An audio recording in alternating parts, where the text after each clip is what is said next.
साथियों, आपको गायत्री मंत्र के साक्षर अक्षर की व्याख्या पुस्तक शक्ति का सदुपयोग पढ़कर सुना रहे थे। आइए सुनते हैं शक्ति की आवश्यकता। जीवन एक प्रकार का संग्राम है। इसमें घड़ी घड़ी में विपरीत परिस्थितियों से, कठिनाइयों से लड़ना पड़ता है।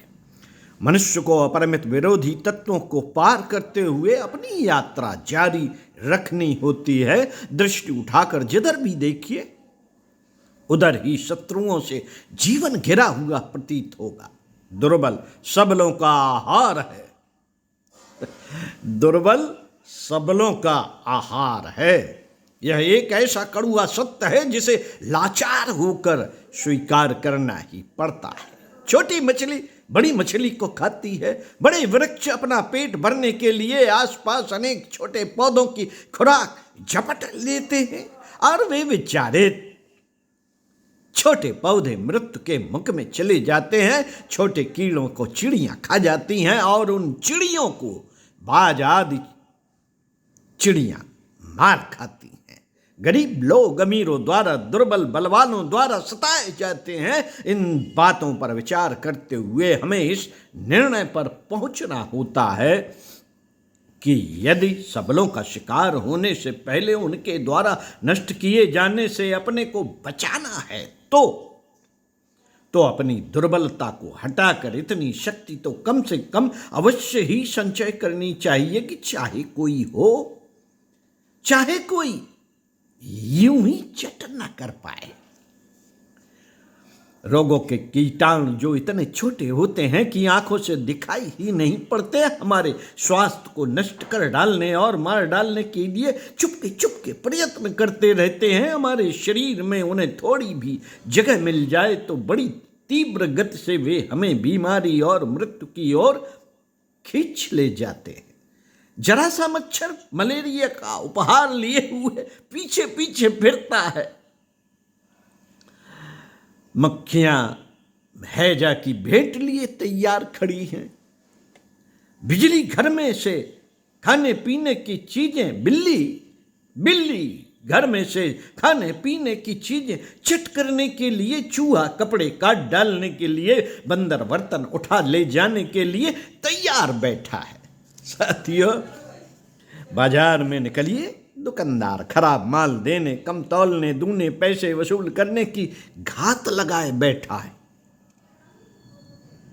गटगटे ठग चोर उचक्के अपना दांव देख रहे हैं। ढोंगी मुफ्तखोर अपना जाल अलग ही बिछा रहे हैं। चोर गुंडे दुष्ट अकारण ही जलते, दुश्मनी बांधते और नुकसान पहुंचाने का प्रयत्न करते हैं। हेतु संबंधी भी अपने अपने स्वार्थ साधन की प्रधानता से ही आपसे हित या अनहित घटाते बढ़ाते रहते हैं। मित्रों, चारों ओर मोर्चा बंदी हुई है। यदि आप सावधान न रहें, जागरूकता से काम न लें, अपने को बलवान साबित न करें तो निसंदेह इतने प्रहार चारों ओर से होने लगेंगे कि उनकी चोटों से अपने को बचाना कठिन हो जाएगा। ऐसी दशा में उन्नत करना, आनंद प्राप्त करना तो दूर, शोषण, अपहरण, चोट और मृत्यु से बचना मुश्किल होगा। अतएव सांसारिक जीवन में प्रवेश करते हुए इस बात को भली प्रकार समझ लेना और समझकर गांठ बांध लेना चाहिए कि केवल जागरूक और बलवान व्यक्ति ही इस दुनिया में आनंदमय जीवन के अधिकारी हैं।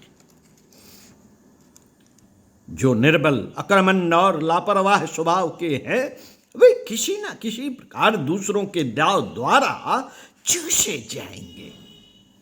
चूसे जाएंगे और आनंद से वंचित कर दिए जाएंगे। जिन्हें अपने स्वाभाविक अधिकारों की रक्षा करते हुए प्रतिष्ठा के साथ जीने की इच्छा है, उन्हें अपने दुश्मनों से सजग रहना चाहिए। सजग रहना होगा। उनसे बचने के लिए बल एकत्रित करना होगा और करना ही चाहिए। जब तक आप अपनी योग्यता नहीं प्रकट करते, जब तक लोग अकारण ही आपके रास्ते में रोड़े अटकाएंगे, किंतु जब उन्हें यह मालूम हो जाएगा कि आप शक्ति संपन्न हैं, तो वे जैसे अकारण दुश्मनी ठानते थे वैसे ही अकारण मित्रता करेंगे। बीमार के लिए पौष्टिक भोजन विस्तुल्य होता जाता है, किंतु स्वस्थ मनुष्य को बल प्रदान करता है। जो सिंह रास्ता चलते सीधे साधे आदमियों को मारकर खाता जाता है, वही सिंह सर्कस मास्टर के आगे दुम हिलाता है और उसकी आज्ञा का पालन करता हुआ बहुत बड़ी आमदनी कराने का साधन बन जाता है। मित्रों, अच्छे स्वास्थ्य वाले को बलवान कहते हैं, किंतु आज के युग में वह परिभाषा अधूरी है। इस समय शरीर का बल, पैसे का बल, बुद्धि का बल, प्रतिष्ठा का बल, साथियों का बल, साहस का बल, यह सब मिलकर एक पूर्ण बल बनता है। आज के युग में बलवान वह है जिसके पास उपरोक्त 6 बलों में से कोई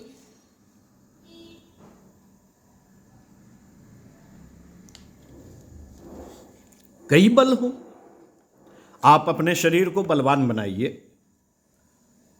परंतु साथ साथ अन्य 5 बलों को भी एकत्रित कीजिए। किसी के साथ बेइंसाफी करने में इन बलों का उपयोग करें, ऐसा हमारा कथन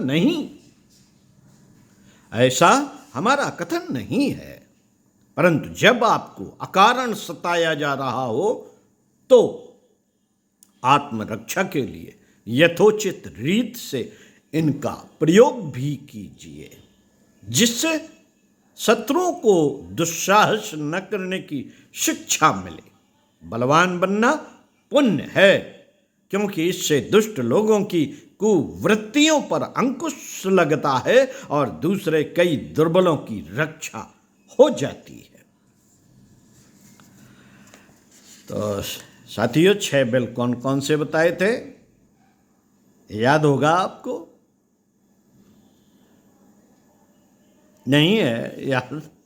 तो इस वीडियो को दोबारा सुनिए और अगले वीडियो में हम आपको पढ़कर सुनाएंगे शक्ति बिना मुक्ति नहीं। तो सुनते रहिए कुछ अच्छा और पढ़ते रहिए कुछ अच्छा। ओम शांति।